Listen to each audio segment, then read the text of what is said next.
inilah finalis dengan nomor tampil 947. Assalamualaikum warahmatullahi wabarakatuh. Waalaikumsalam warahmatullahi wabarakatuh. Bismillah, alhamdulillah, wassalatu wassalamu ala rasulillah wa ala alihi wa sahbihi wa mawala, amma ba'd. The Honorable the Judges, hadirin sebangsa setanah air yang kami banggakan. Teknologi akan berkembang dengan cepat, melesat dengan begitu dahsyat. Perkembangan teknologi akan merubah tatanan kehidupan, mulai dari perubahan cuaca dan musim yang dapat kita ubah sesuka hati, pembangunan kompleks perumahan di pulau-pulau, manusia-manusia robot banyak diciptakan. Bahkan di tahun yang akan datang dapat kita prediksikan kedatangannya.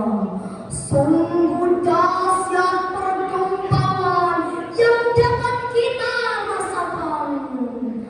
Perkembangan teknologi akan mengancam bagi praktik ibadah keagamaan.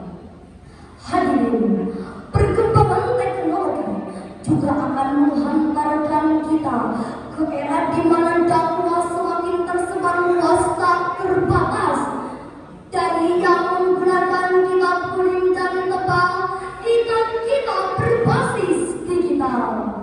Namun sayangnya hadirin, masih banyak dai-dai yang gagal teknologi, sehingga media banyak tinggi-tinggi oleh tayangan yang merusak pikiran dan hati. Contohnya seperti tayangan pornografi dan porno aksi, ragam berita kontroversi, ancaman hoax dan provokasi, bahkan yang dapat merubah jati diri generasi bangsa ini. Jika ini dibiarkan hadirin, maka generasi muda kita semakin terdegradasi. Mengingat betapa pentingnya hal itu, maka pada musyawarah syarihil Quran ini, izinkanlah kami menyampaikan sebuah judul, yaitu Transformasi Dakwah di Era Digital. Sebagai rujukan, marilah kita dengarkan firman Allah dalam surah An-Nahl ayat 125.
Tuhan dari Tuhannya. Dan dia yang lebih mengetahui siapa yang mendapat petunjuk. Hadirin rahimakumullah, ayat di atas menunjukkan bahwa Allah Subhanahu wa Ta'ala menyuruh kita untuk melakukan pendekatan bil hikmati wal mau'izatil hasanah wa jadilhum billati hiya ahsan.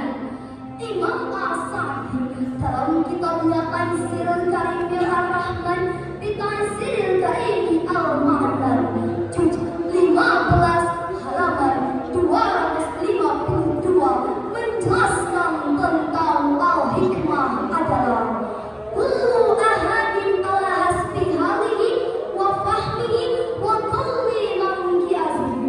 Setiap orang yang berdakwah pasti sesuai dengan pemahamannya, pemikirannya, serta ketaatannya.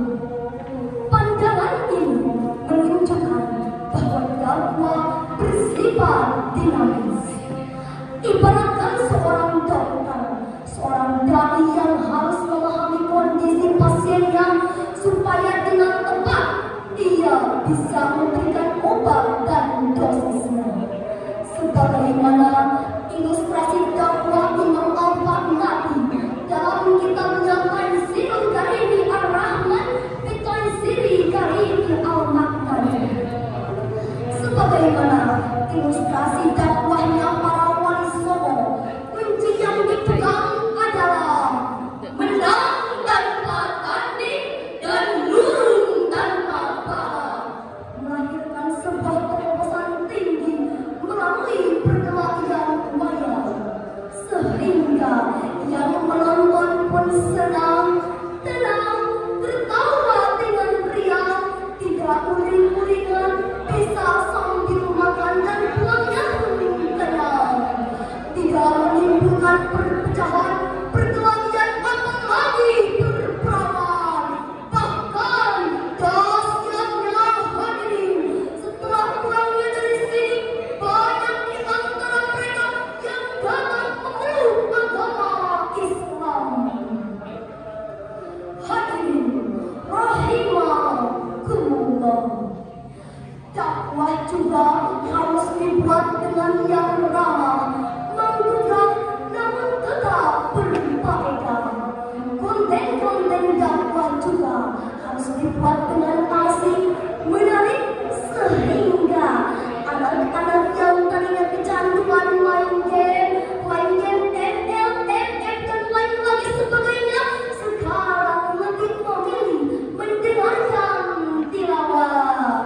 Emak-emak yang tadinya asyik mencari berita tentang artis idamannya, mencari tentang sinetron cinta dan lain lagi, sekarang lebih memilih mendengarkan pengajian. Anak-anak muda yang tadinya asyik nongkrong di jalanan, mabok-mabokan, judi-judian, sekarang lebih memilih mendengarkan ceramah. Nggak mau kalah lagi. Bapak-bapak yang tadinya asyik nonton bola di rumah, sekarang lebih memilih mendengarkan siaran pengajian. Hadirin rahimakumullah, dakwah juga harus dengan nasihat-nasihat yang baik, perkataan yang baik, dan tingkah laku yang baik. Dakwah itu harus menginspirasi, bukan kontroversi, apalagi memancing emosi, yang mengajak, bukan mengejek, yang menyebarkan kebaikan, bukan kebencian, yang menghadirkan rahmat, bukan laknat, yang merangkul, bukan memukul.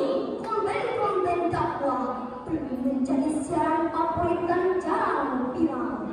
Masih saja siaran yang menjadi favorit dan sering viral, yang banyak disukai oleh masyarakat Indonesia, ialah konten-konten yang menjerumus kepada kemungkaran. Oleh karena itu,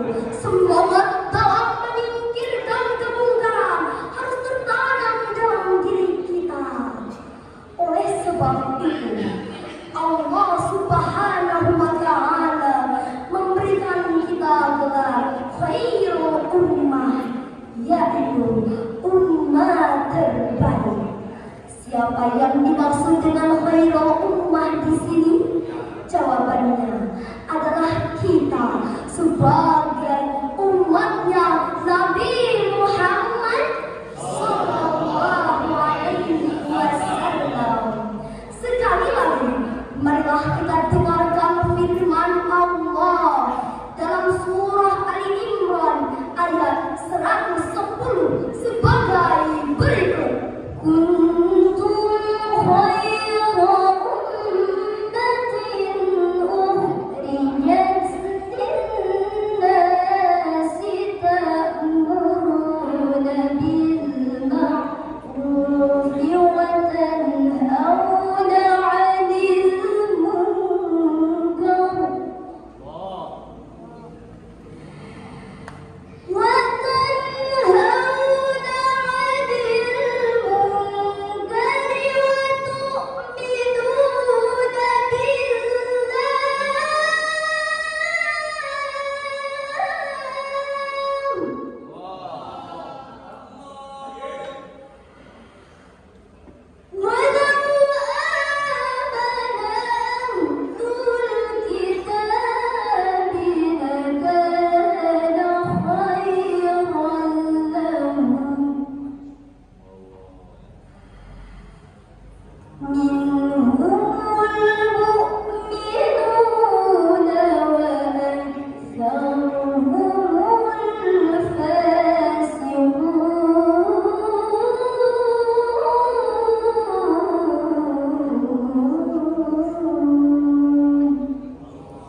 adalah umat terbaik yang dilahirkan untuk manusia.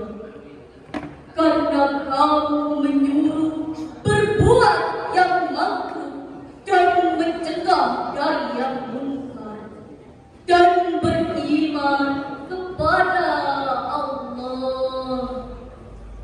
Sekiranya ahli kitab beriman, tentu itu lebih baik bagi mereka.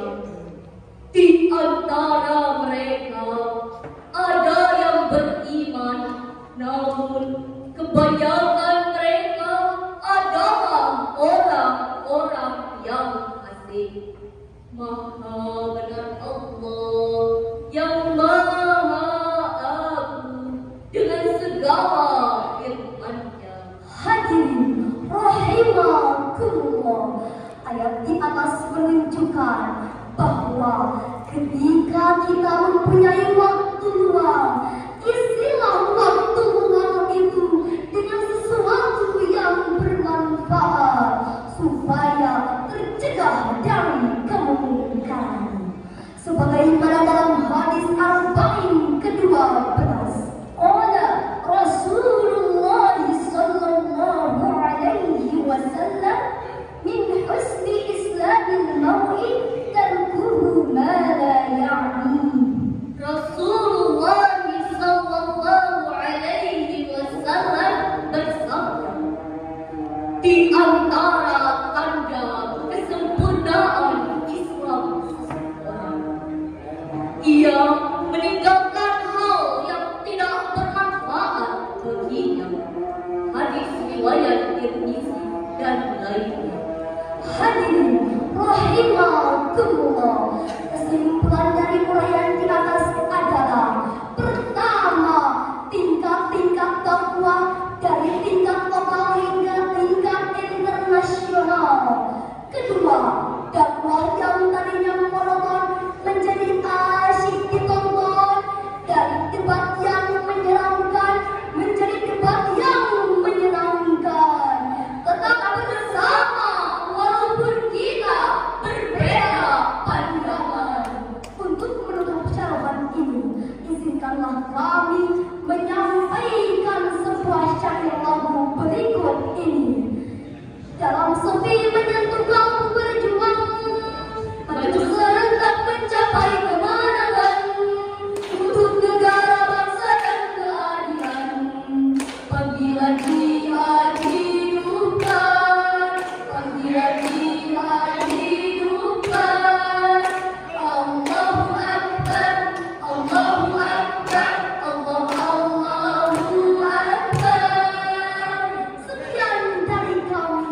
yang